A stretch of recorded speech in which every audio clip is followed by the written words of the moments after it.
Ora bem, 3 minutos antes, vamos ver se... Boa noite aos que começam a aparecer, vamos ver se isto hoje não falha.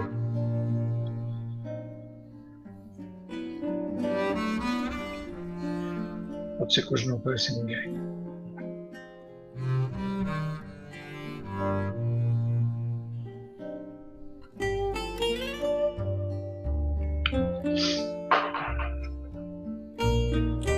Ok, eu vou pedindo assim que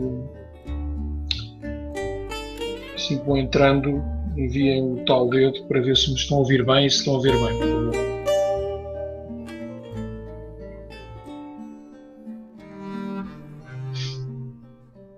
Ok, parece que sim. Espero que desta vez corra tudo bem. Aqui a net por vezes não é muito fiável. Agora faltam 2 minutos, vamos só aguardar um bocadinho para começar a hora. Eu espero não me alongar muito. Eu tive algum cuidado aqui na preparação para não me esquecer do que quero dizer. Normalmente não preparo nada, mas hoje fui obrigado a preparar.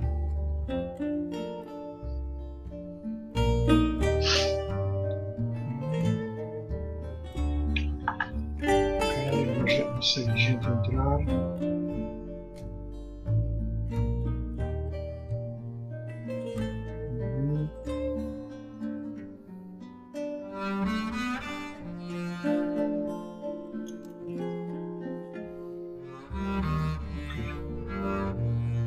Sinais fortes e claros. Obrigado, Magali.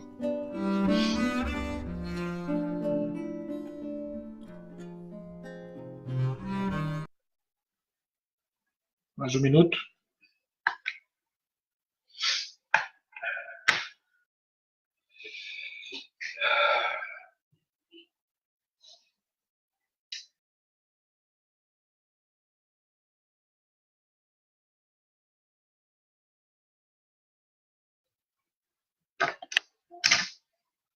Ok, 22 horas.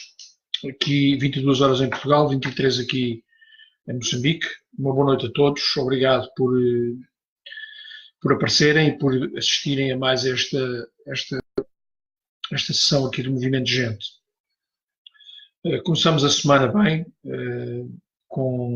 veio mesmo a calhar esta situação do Berardo. Há males que vêm por bem, que é para eu também poder criar metáforas que têm a ver com a situação política do país e com a forma como nós estamos a viver. Ora bem, conforme prometido, eu preparei um documento que ainda é um documento de trabalho, que é o Manifesto da Coragem. Eu chamei-lhe Coragem porque,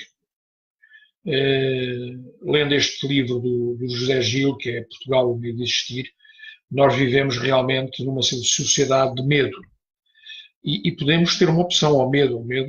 A opção ao medo é a coragem. A coragem é uma escolha consciente de seguirmos um caminho arriscado, que pode ter risco de vida, que pode ter risco até de exclusão social, de sermos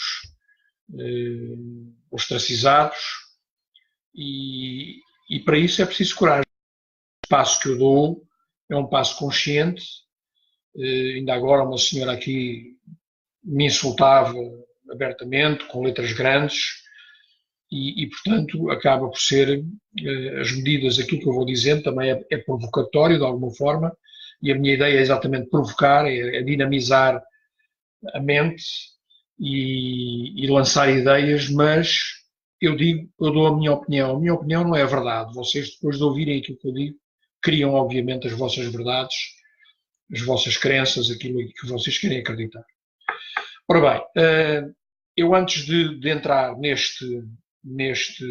Manifesto de Gente, do Movimento de Gente, Manifesto da Coragem, e que no fundo se resume a uma série de ideias que eu tenho de reformas que têm que ser feitas no país.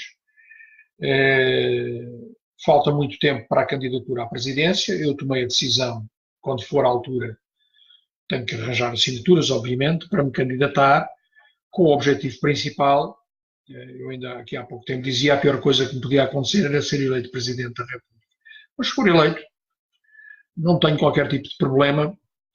Irei exercer uma presidência sóbria, uma presidência humilde, Uma presidência pobre em termos de ter, mas rica em termos de ser. É isso que interessa. O presidente, a função do presidente é ser um dinamizador de ideias, uma pessoa que traz assuntos que têm que ser discutidos pela nação, sem medo de ferir este partido ou aquele partido, ou agradar a gregos e a troianos. É essa a ideia que eu tenho que deve ser o presidente. Ora bem, nós hoje vivemos num mundo, antes de entrar então no Manifesto da Coragem, vivemos num mundo e vivemos num projeto de liberdade. Portanto, desde o 25 de Abril há o Estado Novo, em que vivemos no fascismo, vivemos num terror imenso, segundo aí algumas opiniões, e hoje em dia julgamos viver num projeto de liberdade. Pensamos que a nossa vida é um projeto de liberdade. No entanto, todos nós temos a consciência de que isso é uma ilusão. Ontem se viu aqui pelo Sr. Berardo que esta liberdade é ilusória, não é? E acabamos por adquirir um hábito que é o gosto por essa ilusão, que é um gosto, algo de alguma forma negativo, e com a qual nos sentimos impotentes para lutar. Como é que nós agora vamos lutar contra estas coisas dos VCPs, dos políticos, dos deputados, das maçonarias, destes interesses todos conjugados? Como é que é possível lutar? Então, acabamos por ter uma sensação de impotência dentro da liberdade. Percebemos que é uma coisa, que há qualquer coisa que está mal, mas vivemos em democracia. Essa palavra democracia abarca muita gente.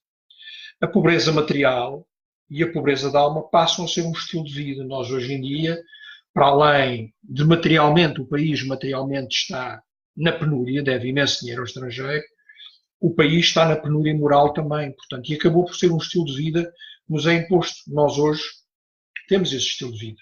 Pobreza material, vivemos focados no ter e vivemos muito pouco focados no ser.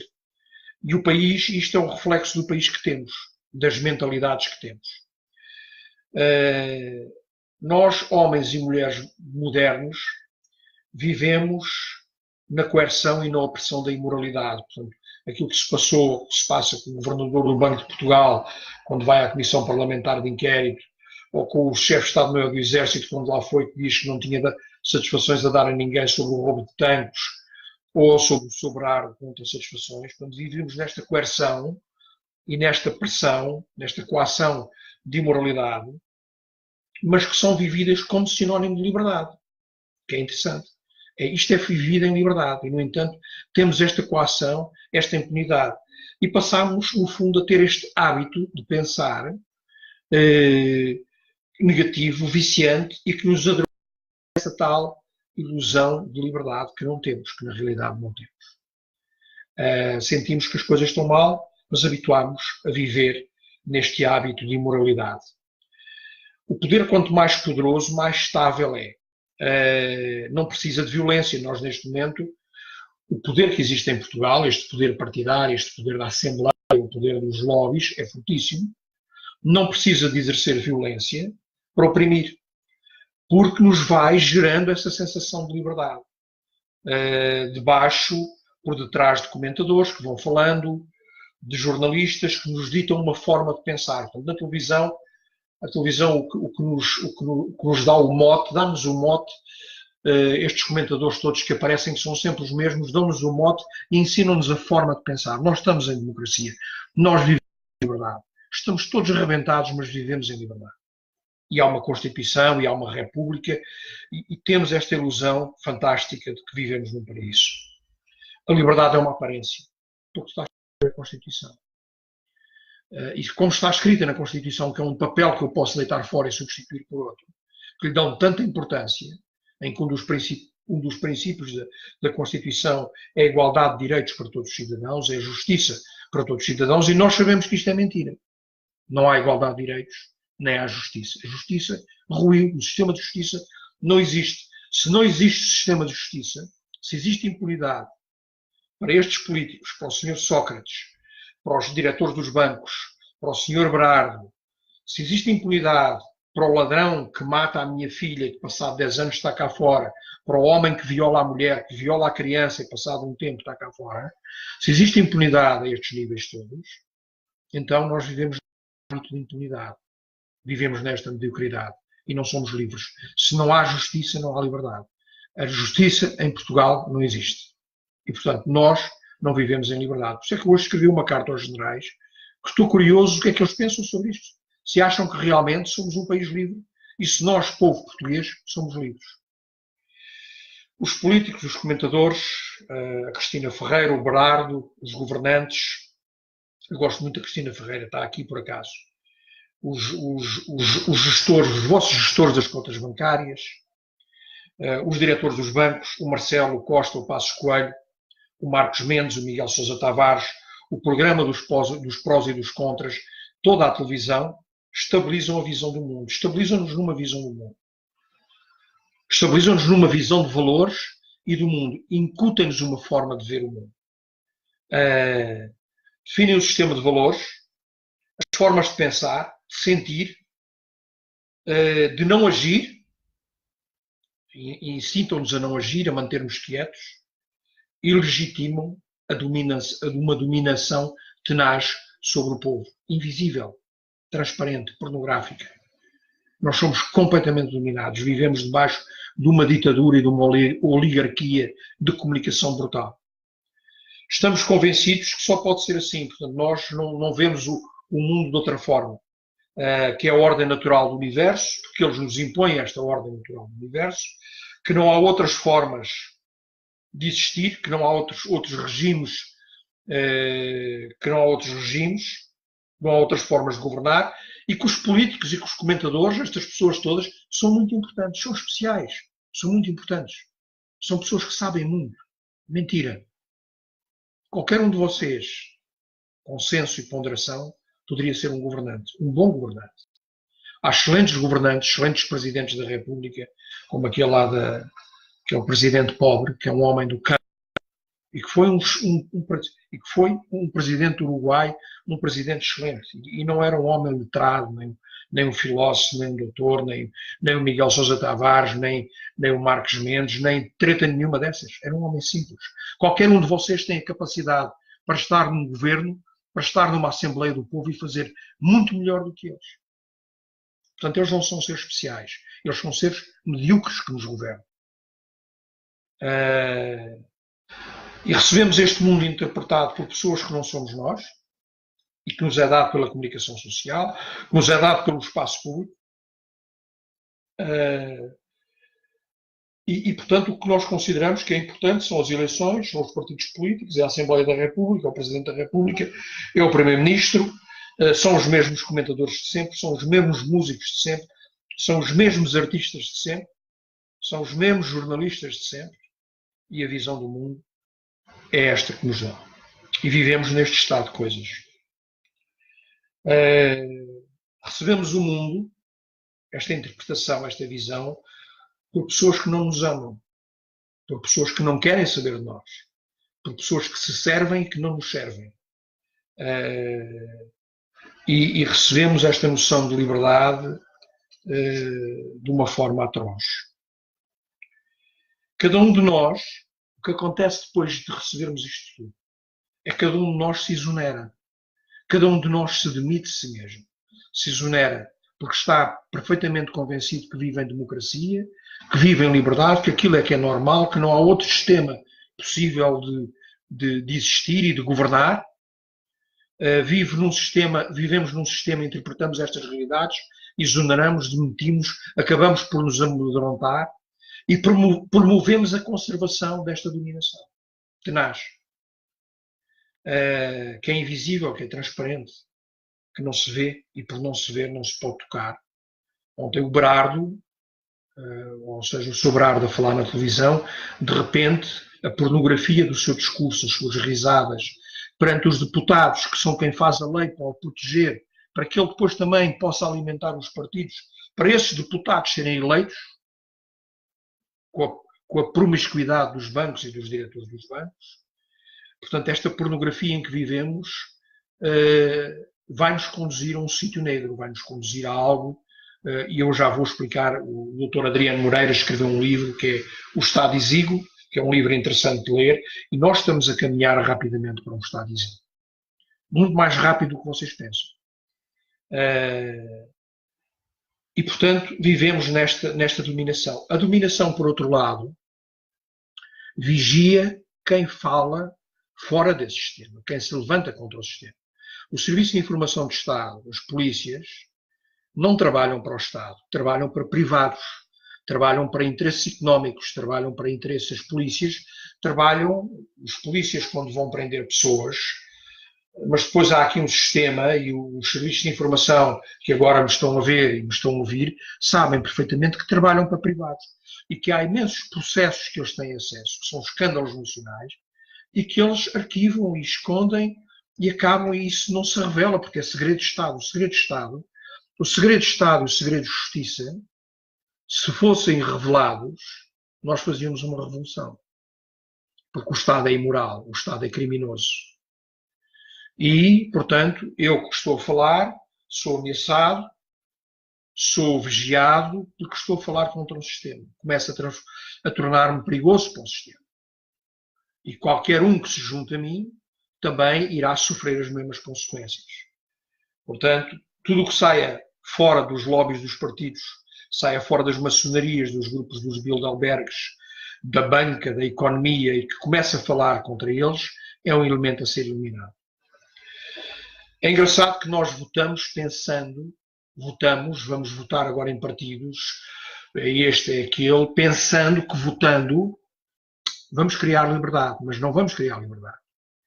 Vamos criar exatamente o oposto. Nós votando, vamos votar na nossa exoneração, vamos votar na manutenção do sistema partidário. Eu já não acredito no sistema partidário. O sistema partidário de partidos políticos falhou redondamente. Falhou redondamente porque eles defendem os interesses partidários, estão preocupados em difamarem-se uns aos outros. Aquela Assembleia da República é uma casa de prostitutas, de difamações, de calúnias, de acusações, é um teatro horrível de ver. Não dão exemplo a ninguém, não dão exemplo aos nossos filhos de cooperação, de colaborarem uns com os outros para que sejamos felizes. E, portanto, o sistema partidário faliu, a República faliu. Se não temos justiça, se o sistema de justiça ruiu, e são os polícias com quem eu falo, são os guardas prisionais com quem eu falo, que dizem que faliu, porque não há justiça, nem a nível superior, nem ao nível do crime baixo e médio, então não há liberdade. Não há liberdade, não há democracia. A palavra democracia é uma trampa que não existe. O poder, portanto, torna-se imenso debaixo desta capa da humanidade, debaixo da palavra democracia, debaixo da palavra tolerância, debaixo da palavra amor. Se diz nós vamos amar todos uns aos outros, temos que ser tolerantes, temos que ser todos iguais, etc. Debaixo desta retórica, o poder torna-se imenso porque é intocável. São princípios. São princípios que nós devemos seguir. Mas são mentiras. São mentiras que nos impingem. A arma do poder é a minha exoneração. A minha desistência. É eu deixar de vir aqui falar. A arma do poder é essa. É eu deixar de persistir e de lutar por mim e por vocês. É eu exonerar-me de mim mesmo. É eu aceitar a mediocridade. É eu aceitar a pobreza do ser e a pobreza material. E isso eu não vou fazer, obviamente. A arma do poder é a ignorância. É a falta de educação. A educação. Os professores, todos os professores, têm que ser reciclados. E reciclados de uma forma a saberem ensinar os alunos a desobedecer ao hábito de serem coniventes com este poder. Os professores têm que ensinar os alunos a pensar. Têm que os ensinar a ser seres humanos, a ser virtuosos e não só transmitir conhecimento. E para que isto aconteça, os professores também têm que levar um refrescamento. E a educação é fundamental. É interessante que os professores são seres humanos normais, falando um bocadinho de educação, que também são pais, também são encarregados de educação, e também têm os seus filhos na escola, e também têm os seus problemas.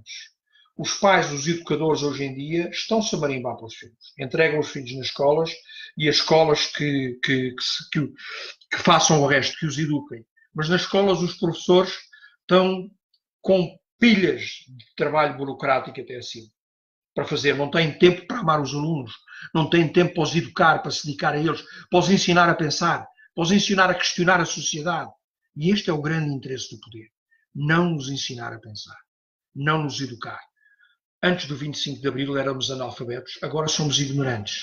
E o ignorante é pior que o analfabeto. Porque o analfabeto, antes do 25 de Abril, que foi tão criticado, que o Salazar provocava o analfabetismo, o analfabeto é uma criança. E na mente de uma criança o número de possibilidades são infinitas e ela pode crescer, pode aprender e pode crescer. O problema é que com Abril, esta ilusão da democracia de Abril, passámos a ser ignorantes, que é a presunção da sabedoria. Todos sabemos tudo. Todos sabemos os assuntos. Eu sei falar de futebol, vem aqui o Sr. Marcos Mendes, fala de futebol, fala de medicina, fala de... O Miguel Sousa Tavares é outro maluco que fala de tudo e mais alguma coisa. Temos doutores imensos. E esses são os verdadeiros ignorantes porque acham que são donos da verdade. Acham que são donos da verdade e é essa verdade que nos ditam a nós e que nos adormece. Ora bem, eu antes de entrar agora aqui no manifesto, há um ponto do manifesto que tem a ver com o passado. E eu penso que nós não poderemos avançar. Estou a coçar a cabeça, diz-me sempre para não coçar a cabeça, mas pronto. O passado de Abril é comemorado e o 25 de Novembro não é comemorado. Mas o que nos deu liberdade não foi o 25 de Abril. O 25 de Abril foi um movimento de capitães, com algumas boas intenções, que foi dominado pelo Partido Comunista e que a partir daí se perdeu. A partir daí perdeu-se completamente. Dia 26 de Abril acabou a Revolução. E começou o comunismo e começaram os tipos a fazer tramóias para fazer o 11 de setembro, para fuzilarem os oficiais. Foi o verão quente de 75, portanto, e culminou com a descolonização. O passado da descolonização é um passado que tem que ser julgado, porque nos persegue. Essa lição de impunidade, José Gil fala da impunidade na morte. Se nós somos deixar um crime de morte, de assassinato, se deixamos passar um crime de genocídio impune, daí para a frente a lição que a humanidade tem é que tudo pode ser impune. E nós estamos a viver essa lição. A descolonização foi um crime de traição à pátria e foi um crime contra a humanidade. Eu já vos disse que pretendo levantar um processo de acusação contra o Sr. Mário Soares, Almeida Santos, contra os senhores capitães de Abril, contra vivos e mortos que provocaram um crime contra a humanidade. E isso tem que ser passado. Eu fiz uma pequena sondagem com algumas perguntas abertas que deixei aqui, fiz 3 perguntas. E as perguntas eram as seguintes. Considera que o processo de colonização, como foi feito, tendo como resultado chacinas e êxodo de populações, pode ser considerado um crime de traição à pátria pelos seus responsáveis? Responda sim. Tivemos 400 votos. Responderam sim, que é um crime, 363, que não, 37, portanto houve uma percentagem de 91% de pessoas a dizer sim, 9% a dizer não, foi sim um crime de traição à pátria. A segunda foi, eu dizendo exatamente que vou apresentar um processo no Tribunal dos Direitos Humanos, contra vivos e contra mortos, e a pergunta é se entendem se as pessoas queriam ser subscritoras deste processo, que é um processo para acusar estas pessoas de um crime contra a humanidade. 320 votos, 243 sims, 77 nãos, 76% de sims, 24% de nãos. A última pergunta, se considera que no processo de colonização das províncias ultramarinas, as populações alternativas, quer as de origem de Portugal, deviam ter sido ouvidas em referendo sobre o modelo que desejavam seguir. 86% sim, 14% não. Portanto, a grande maioria das pessoas, e todas as pessoas que seguiram a sondagem, concorda realmente que há aqui um hiato histórico que provocou consequências horríveis. E as consequências de Abril, desta descolonização, foram 600 mil refugiados que voltaram para Portugal, foram os militares guineenses, os comandos guineenses e as suas famílias fuzilados depois dos nossos oficiais terem dito para eles se entregar ao PAIGC, abandonados por nós, as guerras civis em Angola e Moçambique, 3 milhões de mortos, porque entregaram estes países de mão beijada. A gente não preparada para os dirigir. Ainda por cima, sabendo que estes países são essencialmente tribais, entregaram isto que depois quis assassinar outra tribo. quer em Moçambique, quer em Angola. E o que aconteceu foi exatamente guerras civis, guerras tribais, com a responsabilidade dos senhores capitães de Abril, do senhor Mário Soares, sabiam que aquilo eram países com uma cultura tribal e entregaram-no mesmo assim. 11 milhões de deslocados de guerra, destruíram completamente a estrutura económica, financeira, fabril destes países. A Guiné hoje em dia é um paraíso do narcotráfico. Angola e Moçambique e Guiné têm assimetrias sociais brutais, onde 70% da população vive abaixo do limiar da pobreza. 4 oligarquias, uma em Portugal, uma em Angola, uma em Moçambique, uma na Guiné e Portugal endividado. Portugal hipotecado a bancos, vendido aos chineses, na mão de agiotas e de políticos corruptos, e somos uma oligarquia. Portanto, a consequência de Abril é esta. É que nós estamos entregues a Berardos, estamos entregues a gestores de BCP, estamos entregues a Sócrates, estamos entregues, eu nem vou falar da Tecnoforma, porque eu estive na Tecnoforma Angola, estamos entregues a gestores também, estamos entregues agora até a deputados, que também já podem exercer como advogados, que até agora arranjaram uma lei para esconder a sua riqueza ilícita, e, portanto, estamos entregues a uma máfia global. Adriano Moreira escreve um livro, e não sou eu a falar, é Adriano Moreira, que é um pensador, foi o ministro de Salazar, escreve um livro chamado O Estado Exíguo, e no perigo iminente que nós temos de entrar num Estado exíguo. Porquê? Porque nós realmente estamos completamente endividados, temos uma dívida brutal. Vendemos todas as empresas, ou grande parte das empresas e do património de empresas fortes económicas, à China e a outros países. Nós neste momento não temos nada. Não temos colónias, não temos ultramar, o mar não o exploramos como deve ser, o campo não o exploramos como deve ser, e estamos reduzidos a viver do turismo e a viver de agiotas e de políticos corruptos. É este o nosso futuro. A dilapidação do país por roubo dos políticos aos portugueses, através de vários mecanismos. Um Estado gastador com mordomias, em que o Sr. Presidente da República tem um orçamento de 18 milhões de euros e tem 156 vassalos. Não sei porquê. Não sei porque é que o Sr. Presidente Marcelo não põe esta gente toda a andar e não entrega os 18 milhões de euros e passa a viver com o seu salário. E a dirigir o país com humanidade e a trazer os assuntos que nós precisamos de ouvir e precisamos de falar para acabar com esta corrupção. Portanto, é um presidente capado, sem coragem. Um Estado gastador com luxúrias, leis feitas à medida dos governantes, lobbies de interesses, maçonarias, bilderbergs e outras entidades de submissão a uma Europa, desinvestimento na educação, desinvestimento nas fábricas, desinvestimento no mar, uma carga fiscal que não permite, para pagar os roubos deles, que não permite às empresas desenvolverem-se, nem desenvolver negócio, nem desenvolver prosperidade, ausência de justiça, forças armadas sem soldados e sem honra, desarmadas e ligadas promiscuamente ao poder político, com chefes subservientes ao poder político. Desde o 25 de novembro, as forças armadas vieram a decair por aí abaixo. Venda sem rei nem roca empresas com poder económico chineses e por aí fora.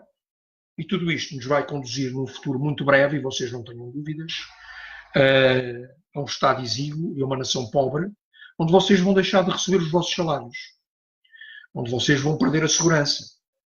E eu não estou a ser fatalista, nem sou aqui o apologista do Armagedon ou da catástrofe.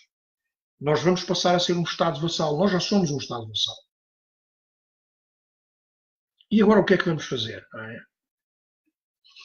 Eu, se fosse militar, eu hoje disse isto, e já disse uma vez na televisão, e diria outra vez. Eu, se fosse hoje capitão, e levem-me preso quando eu chegar a Portugal, eu, se fosse hoje capitão das Forças Armadas, independentemente se estamos numa ou numa treta qualquer, eu agarrava numa unidade de combate e tirava os deputados todos, o Presidente da República, do poder. Não íamos fazer uma ditadura militar, que não é isso que se pretende. E íamos renovar o sistema todo. O sistema todo. Temos que ter governantes sóbrios, temos que ter governantes sérios, temos que ter pessoas que queiram o bem do país, que sejam competentes, que não queiram enriquecer e que façam um juramento à pátria. Eu acho que a classe política, tal como os militares, devia ser a partidária. A classe política, os governantes. Os governantes não têm que pertencer a partidos políticos. Os governantes têm que ser gestores com sentido de servir, com sentido patriótico, que sirvam a nação para sermos felizes. Não tem que haver guerras partidárias. O sistema partidário está completamente ultrapassado. E eu não acredito no sistema partidário. O movimento de gente é um movimento extrapartidário. E nunca se vai querer constituir num partido político. E depois vou-vos explicar como. O movimento de gente não é um movimento para andar a acusar os outros partidos de que fazem isto ou fazem aquilo. Não. Não é um partido de calúnias nem de difamações. Não é um movimento de calúnias nem de difamações.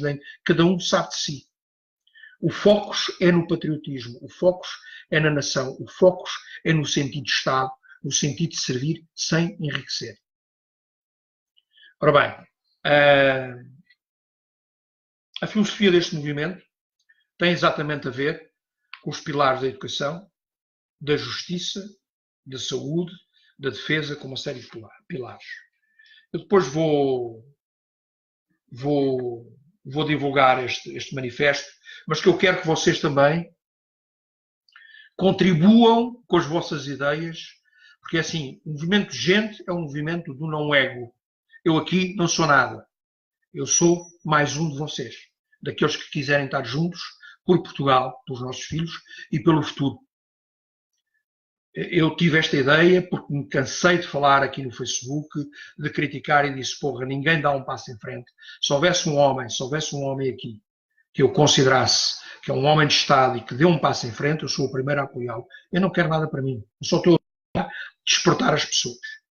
O movimento de gente tem uma filosofia, acima de tudo, de ensino da cooperação, ensino da colaboração em proveito de um bem comum, onde da esquerda à direita, dos homossexuais aos transgêneros, dos pretos aos brancos, todos primeiro têm que apostar numa coisa, deveres. E os direitos só vêm depois dos deveres. Portanto, nós andamos numa sociedade dos direitos.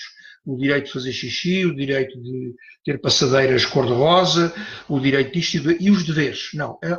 Temos, para salvar este país, ser um Estado exíguo, acima de tudo, tem que ser um movimento de trabalho. De trabalho, de hombridade, de seriedade, de sobriedade. E não de luxúria e de mordomias. Eu vejo aqui em Moçambique, cada vez que vem os carros dos políticos, as motinhas a apitar, exatamente igual em Portugal. Para que é que as motas das polícias andam à frente a apitar nos carros dos ministros? As motas das polícias têm que estar na estrada a prever acidentes, a prevenir acidentes, a ajudar o cidadão nas estradas, não têm que andar atrás de políticos. Portanto, é um movimento transversal que aposta na humanidade, e a humanidade somos todos nós. E temos, acima de tudo, eu quando faço na minha mente, temos é que deixar estes hábitos de criar crenças sobre as pessoas, criar crenças sobre as opções. De repente parece que, e eu agora vou falar disto, porque isto acontece, a ministra ou a deputada diz que é a primeira deputada que se assume como homossexual, como se a homossexualidade fosse uma competência. Não, é um ser humano. Não tem que dizer em público a sua preferência sexual. Senão eu, como presidente, vou dizer quantas mulheres comi para dizer que eu sou um machão do caraças. E isso não é competência. Eu peço desculpa por estar a falar assim, mas isto é a realidade dos factos. A preferência sexual não é competência. E hoje em dia é crime ser heterossexual.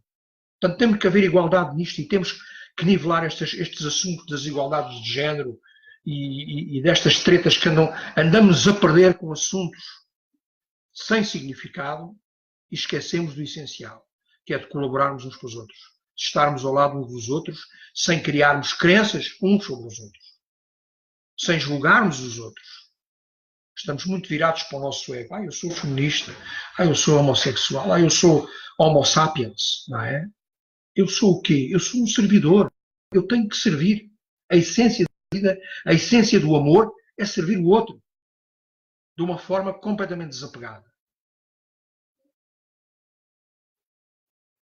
No fundo, temos que olhar para o mundo do não-ego. A escola tem que passar a ser uma escola do não-ego, da não desenfreada. O professor tem que ser um professor de amor, tem que ser um professor de cooperação, tem que ser um professor que ensina a trabalhar em equipa, tem que ser um construtor de almas, não pode ser um construtor de egos. E este é o sistema de educação que tem que ser mudado, completamente mudado. A difamação, a calúnia, a gritaria, a popularidade partidária, as promessas partidárias, a hipocrisia, a luxúria, a promiscuidade política e económica, a corrupção, a impunidade em relação a qualquer tipo de crime, as elites, os lobbies, a maçonaria, os grupos secretos, os ministros a governos, os polícias e guardas prisionais desautorizados, os professores sem instrução e sem a educação necessária para poderem educar, os alunos mal criados, o abandono da velhice e dos pobres, o esquecimento do interior, o jornalismo comprado, não tem lugar no movimento de gente. Não tem lugar neste movimento. O que tem lugar neste movimento é passarmos a ser seres humanos e nos construirmos como seres humanos. Mas não somos parvos. Isto é uma luta em que temos que ter uma guarda pretoriana que nos protege. Temos que ter uma guarda pretoriana. Porque os inimigos são imensos.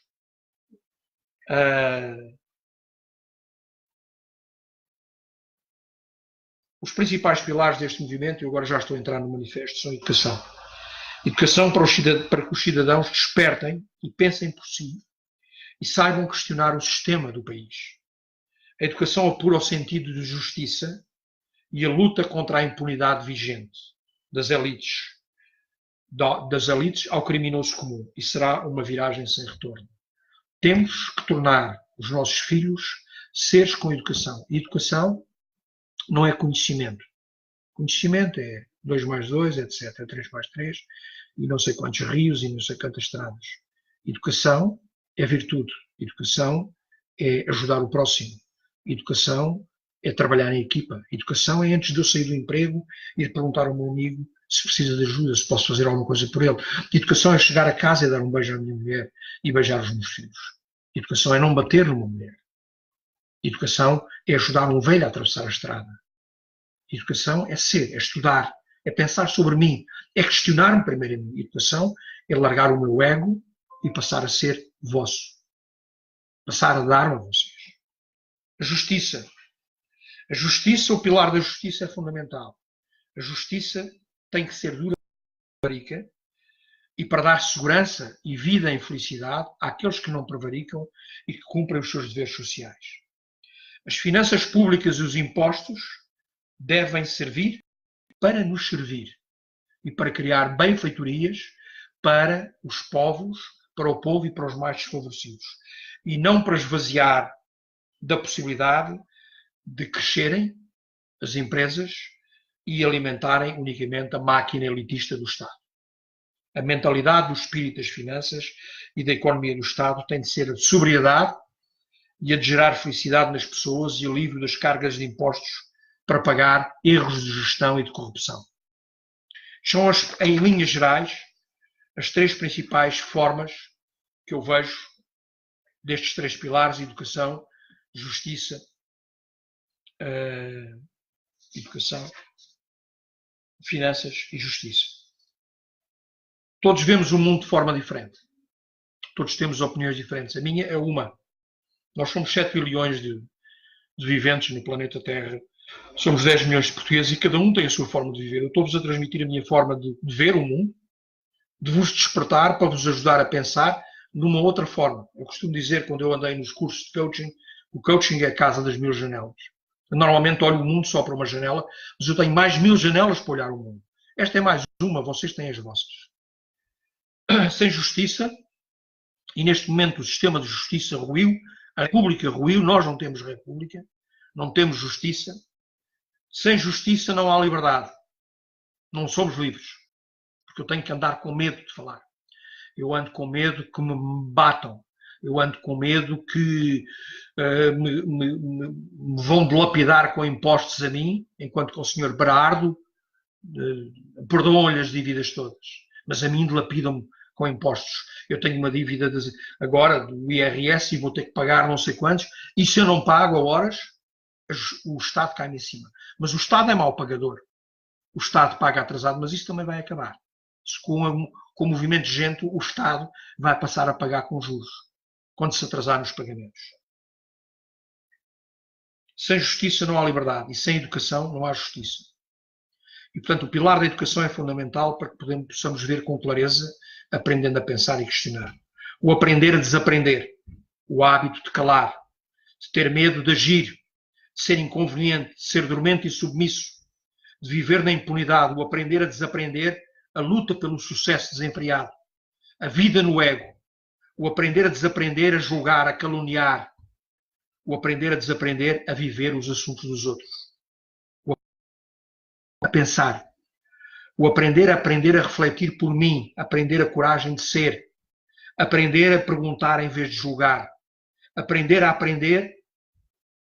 viver a minha vida e não os assuntos dos outros, aprender a cooperar, aprender a ajudar, aprender a amar, aprender a dar e a ser autêntico, aprender que a sabedoria é a assunção da minha ignorância, que é uma virtude de humildade.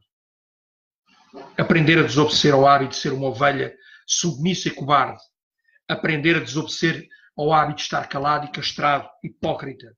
Aprender a desaprender a falsa modéstia. Aprender a desobedecer às elites, aos lobbies. Aprender a desobedecer ao meu ego. Aprender a desobedecer ao corpo preguiçoso que não me deixa trabalhar. E cobarde, que fala mal de tudo e todos. Em termos de objetivos estratégicos deste movimento, é criar uma democracia direta, uma verdadeira democracia direta, em que o povo tem voz. O fim da partidária e dos governos de sistemas representativos falhou. Os governos de sistemas representativos, os partidos políticos falharam redondamente, tiveram 45 anos para provar que podemos viver em democracia. Falhamos. Estamos a aproximar de um Estado exíguo. Vem fome, vem violência, porque o dinheiro que devia ser para nós e devia ser para implementar as nossas empresas está a ser roubado por estes senhores e pelos bancos. Racionalizar as estruturas do Estado e reduzir os custos do Estado. Implantar novos modelos e mais eficientes, de maior eficácia governativa e constitucional, que permita impulsar gestores com sentido de servir e de Estado, para fazerem uma governação sóbria, cuidada, eficiente, em proveito do povo e sortear a gerirem o país.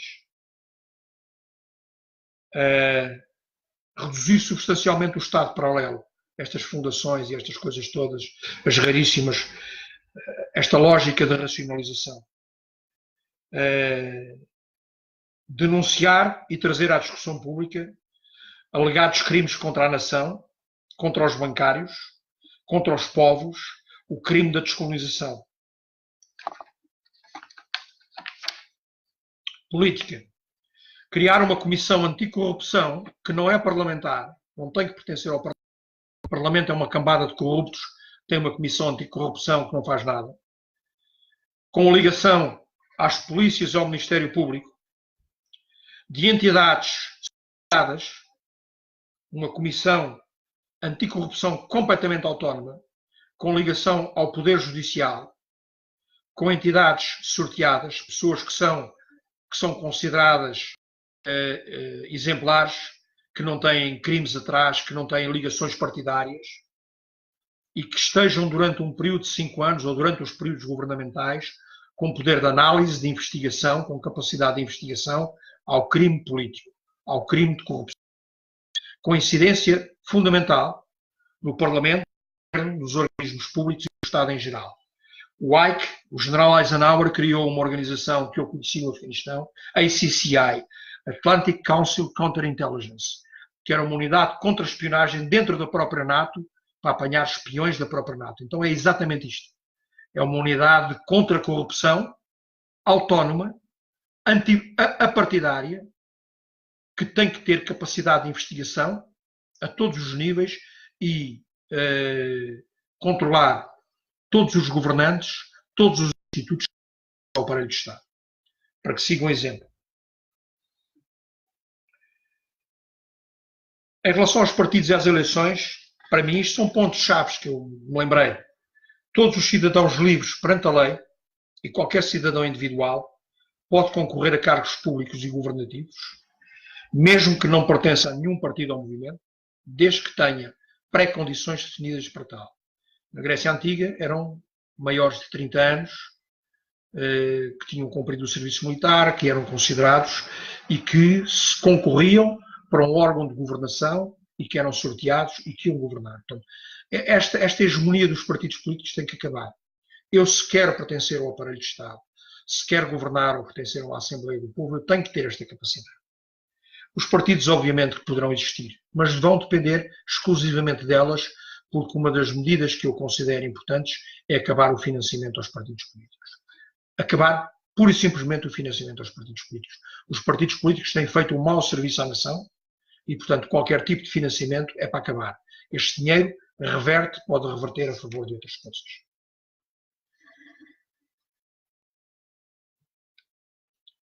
Impedimento de elementos da maçonaria ou de outras organizações secretas servirem no Ministério Público, servirem nas Forças Armadas, servirem em organismos de Estado onde estejam em causa decisões importantes para a vida da nação.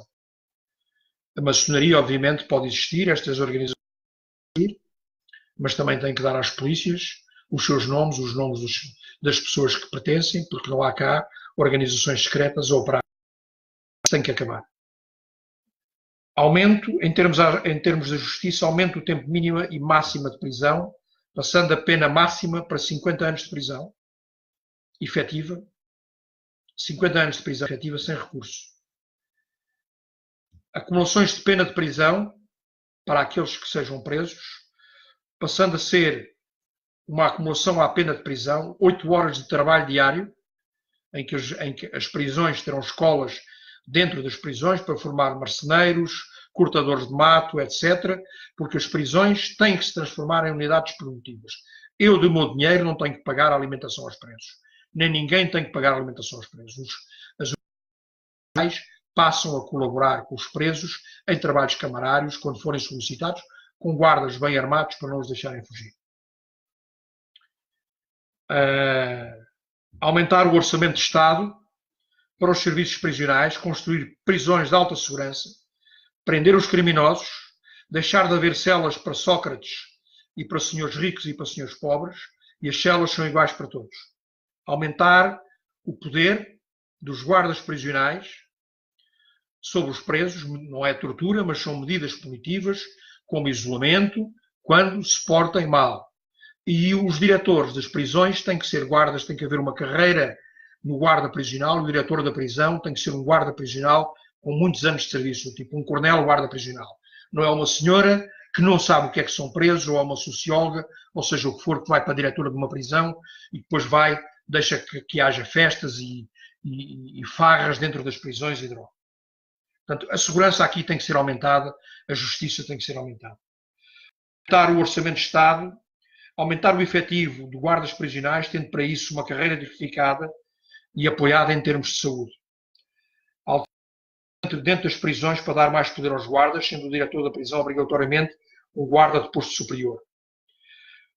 Constituir estabelecimentos prisionais em escolas e fábricas, onde há ensino obrigatório de vários ofícios e constituição de equipas de operários que atuam sob vigilâncias em trabalhos em prol da comunidade.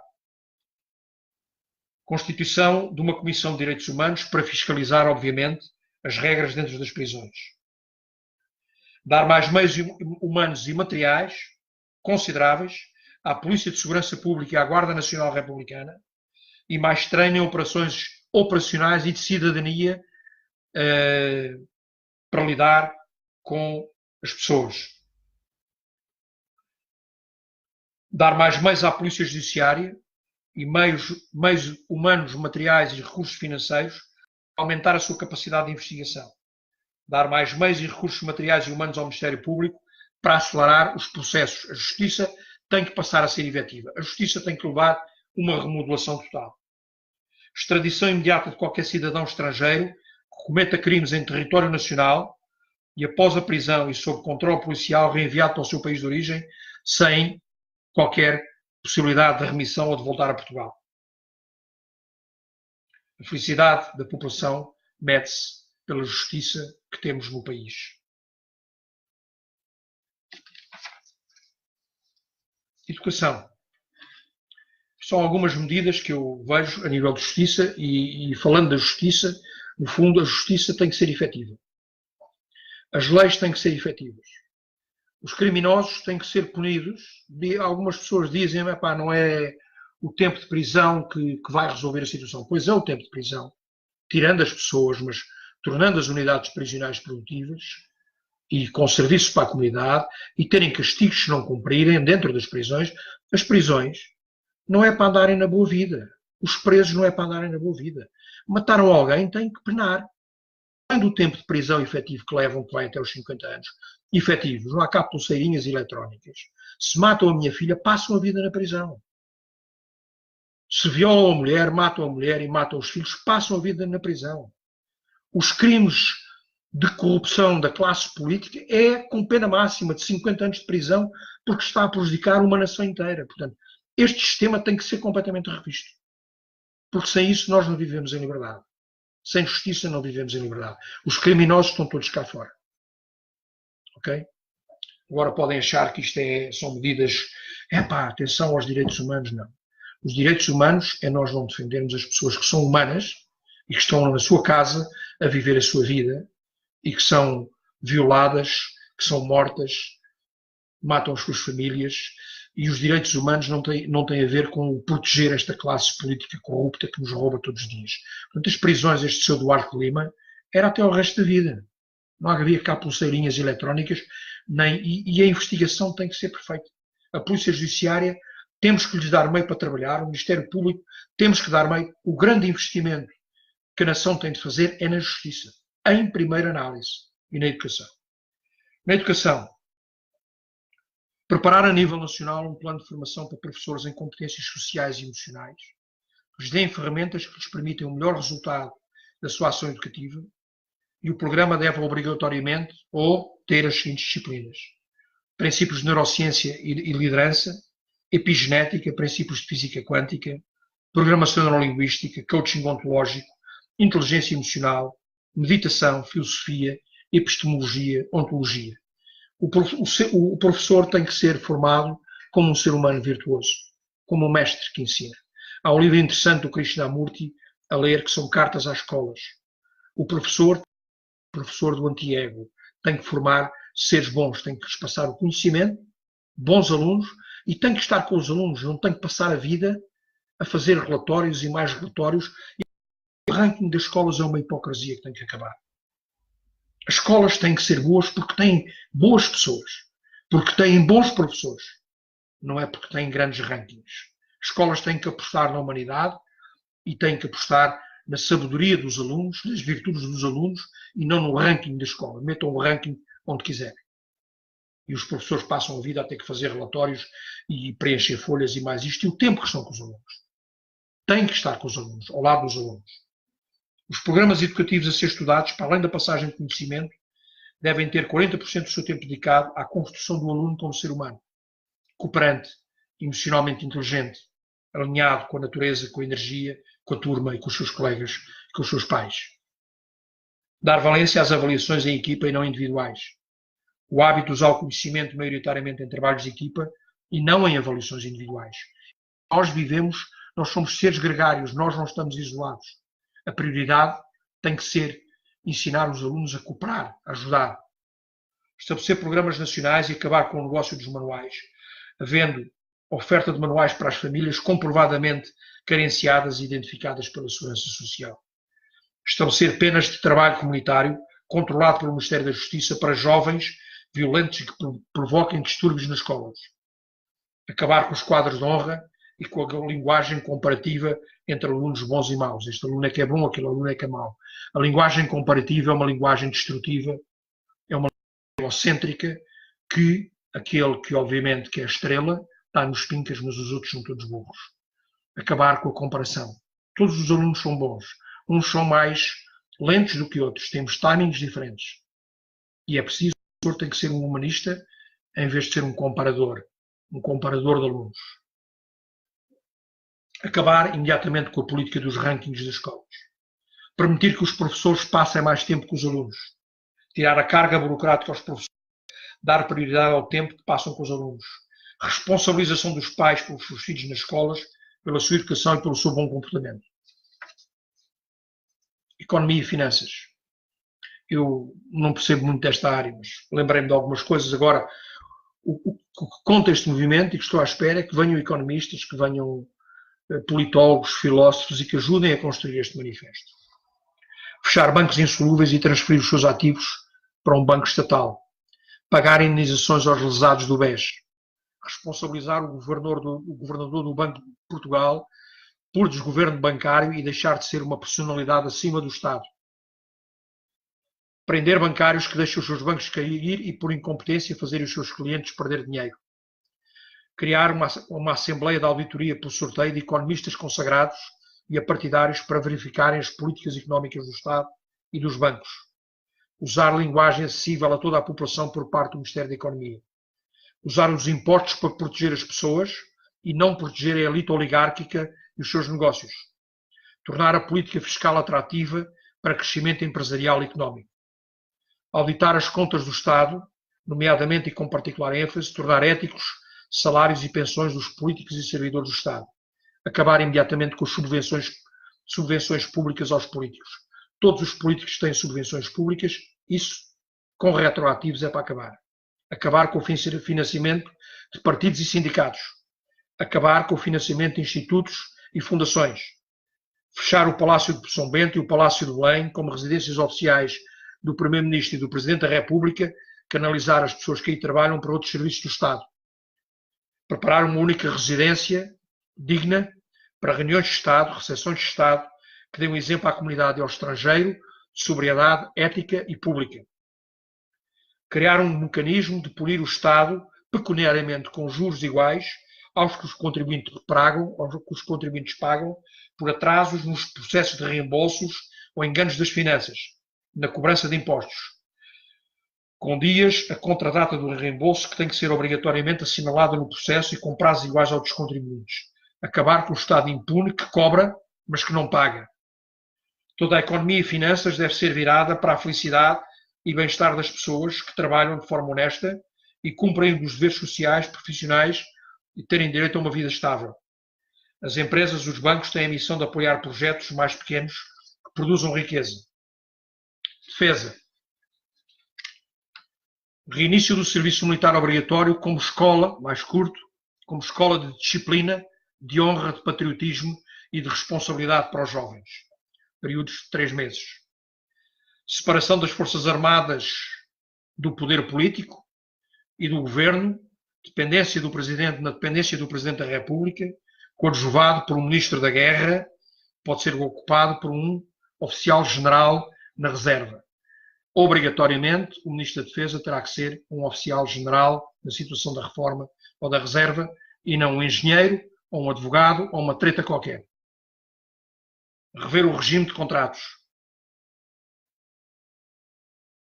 Oficiais generais estarem junto da tropa e não com pastas atrás de políticos, de ministros e de presidentes. Regime de avaliação e mérito dos oficiais tem que ser revisto daquilo que está hoje em dia, tem que deixar de ser por escolha, coincidência, para competência e antiguidade. A escolha dos chefes do ramos diz somente a chefes do ramos e não a nenhum governo por proposta ao Presidente da República. Prepare as forças especiais e o Exército.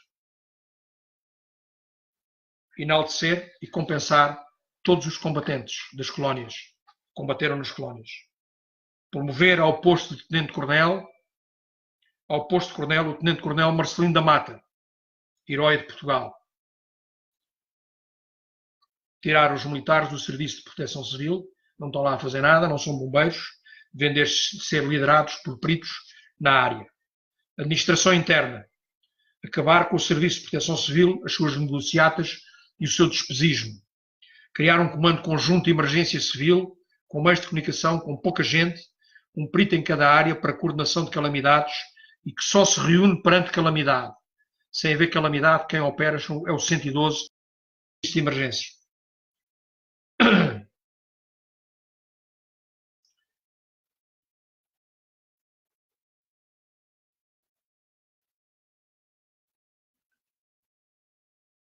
Ok. Eu falei aqui um bocadinho, obviamente que eu não sou perito em todas as áreas, mas na agricultura, rever as políticas agrícolas e regresso ao campo de famílias citadinas através de um projeto que uma vez ouvi de um amigo meu chamado Amor à Terra, com incentivos comunitários para a criação de cooperativas agrícolas, para repovoar o centro do país. A população prisional passará a ser responsável pela limpeza de matas e florestas do país, limpeza de rios e açudes, de acordo com solicitações camarárias. Passam a trabalhar, a andarem em festas e festarolas. A renovação da frota pesqueira, apostar nos excedentes de peixe que houver para mercado de conservas para exportação como marca portuguesa, apostar na formação sobre o mar, sua utilização, conservação e futuro da humanidade a todos os jovens. Nós temos 50% de fronteira com o mar. Apostar na construção naval e reabilitar estaleiros e portos. Recuperar fortalezas e transferi-las de novo para a alçada do Ministério da Defesa. Esta dissertação já vai longa, mas essencialmente o que se pretende com este manifesto, eu vou depois enviar para o e-mail de genteportugal.com de todos aqueles que já se inscreveram no movimento, mas também vou disponibilizá-lo para quem queira, e é um documento que eu vou mandar em Word, é aberto, e eu peço que vocês o preencham e me enviem de volta com medidas que vocês acham pertinentes. Portanto, um movimento de não ego, sendo um movimento de cidadãos, de gente, a construção deste manifesto, que são medidas que temos que trazer para a política nacional, temos que trazer para o Estado, tem que ser construído por todos. Agora a pergunta, e para finalizar, como é que nós vamos lá chegar? Eu, se fosse capitão, hoje fazia um golpe de Estado, porque é o que o país merece. Fazia um 25 de novembro. No segundo 25 de novembro, não era um 25 de abril. Como não sou, eu vou continuar a insistir neste movimento. Este movimento tem que se transformar numa força. Se eu daqui a 2 anos, 2022, quando concorrer a Presidente da República, for eleito Presidente da República, provavelmente há uma revolução interna no país. Porque eu vou trazer estes eu não vou estar preocupado com os partidos políticos, eu vou estar preocupado convosco. E estes assuntos têm que ser trazidos a debate. Eu tenho que forçar necessariamente o debate para que o povo seja feliz. Para que acabe o roubo autorizado e legalizado pelos partidos. Obviamente que os deputados não podem ser advogados ao mesmo tempo nos seus escritórios de advogados. É claro que não podemos ter um chefe de Estado-Maior-General das Forças Armadas maçom. Há muita coisa que tem que acabar. E estas são discussões que eu quero trazer como Presidente em referendo à população. E provavelmente tenho a possibilidade de o fazer. Tenho a possibilidade de pedir referendos para que o povo vote extra-eleições, extra-promessas partidárias que são promessas para não cumprir. E, portanto, aí pode haver uma revolução. O que vai acontecer agora com estas eleições europeias e com as legislativas é que o Estado vai continuar, é que vamos continuar a caminhar para um Estado exíguo. Vamos continuar, isto vai ser mais do mesmo. Enquanto não houver esta revolução, que é uma revolução sem armas, e somos nós quem temos de fazer, e tem que ser bem preparada, temos que ter pensadores, temos que ter pessoas, e eu apelo a essas pessoas que estão aí no meio de vocês, que se juntem e que possamos discutir, e que nos possamos começar a reunir em Portugal, como movimento. E eu tenho a ideia, agora quando regressar em Portugal em junho, a querer fazer um primeiro encontro do movimento de gente, para quem quiser vir e falarmos e discutirmos, e começar a tornar isto mais legal, mais visível, mais forte. E esse é o caminho. Esse movimento irá estar numa candidatura à presidência. E se for preciso transformar-se num partido, mas tem que ter força, não é? Tem que ter força para alterar a Constituição, tem que ter força para acabar com esta bandalhice, transforma-se num partido, para concorrer numas outras eleições. Entretanto, isto já apodreceu tudo, isto vai apodrecer agora. Vem as alianças, vem o Chega, vem isto, vem mas vai ser mais do mesmo. O sistema partidário faliu. Nós temos que voltar a uma democracia direta. em que o povo tem voz, o povo tem mais representação, em que o povo tem uma palavra a dizer nas leis que quer e tem que eleger, dentro das suas autarquias, dentro das suas áreas de responsabilidade, tem que eleger pessoas de confiança. Eu torno a contar o que o Dom João I fazia na lei das ordenações,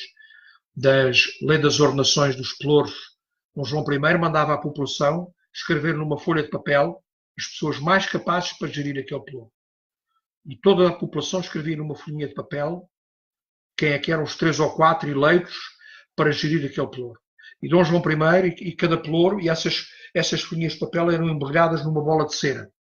E Dom João I recebia as caixas, os baús dos pelouros, metia a mão e tirava uma bola de cera, abria e dizia o nome. E essa pessoa que tinha sido escolhida pela população dentro de um grupo de pessoas elegíveis, eficientes, eficazes e com sentido de responsabilidade, era eleito o chefe do pelouro. Temos que voltar um bocadinho à democracia. A democracia é um bocadinho isto. Esta coisa dos votos e desta sociedade, destes governos de sistema representativo, tem que acabar. Nós temos que nomear para governar, temos que nomear para estar numa Assembleia do Povo pessoas sóbrias, com sentido de Estado e que não estão lá para enriquecer. A primeira coisa que eu faço, se conseguir ir ao poder, é dar uma catanada nos salários dos políticos.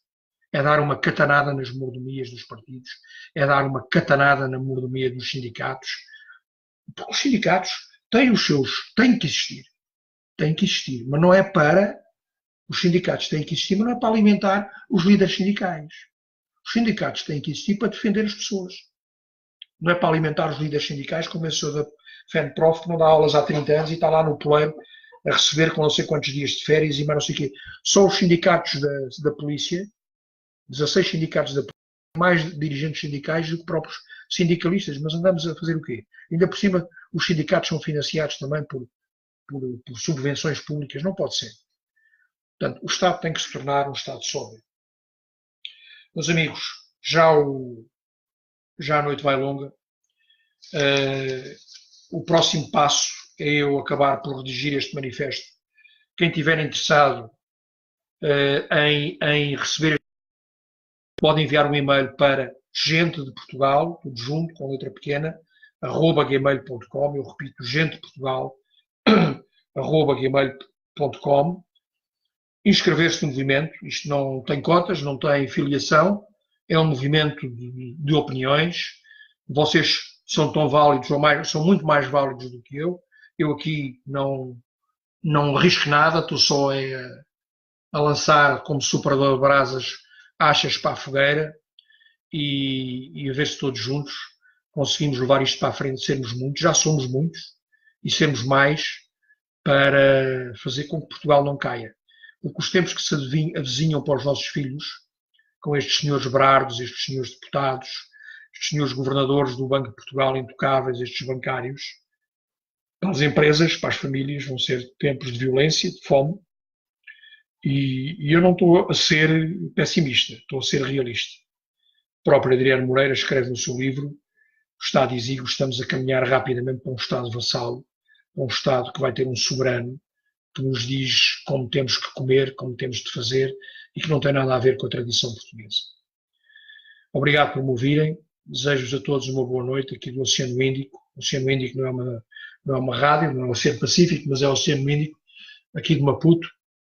Em junho regresso a Portugal e espero em junho, quando regressar a Portugal, vou falar com o meu amigo Abel, ver se arranjamos um espaço para reunirmos pessoas e falarmos todos e nos começarmos a unir e começarmos a conhecer caras. E acima de tudo, a filosofia é uma filosofia da humanidade. Todas as pessoas são bem-vindas, todas as pessoas que queiram amar a natureza, amar o próximo, que queiram cooperar, que queiram que os seus filhos se transformem em seres humanos virtuosos, em bons alunos, dar mais tempo aos professores e criar justiça, punir os prevaricadores, punir os criminosos exemplarmente, para que não se lembrem de fazer outra vez. E não se lembram de fazer outra vez porque não voltam cá para fora. E esta coisa dos serviços sociais e da reinserção social dos presos, dito por guardas prisionais, é tudo uma grande tanga para alimentar mais meia dúzia de diretores. E, portanto, isto vai acabar. Isto tem que ser a ferro e fogo. A única forma de pôr isto é à porrada. Peço desculpa falar desta maneira. Meus amigos, uma boa noite a todos. Desejo-vos uma boa semana de trabalho e cá estamos. A luta continua. Muito obrigado por todos por me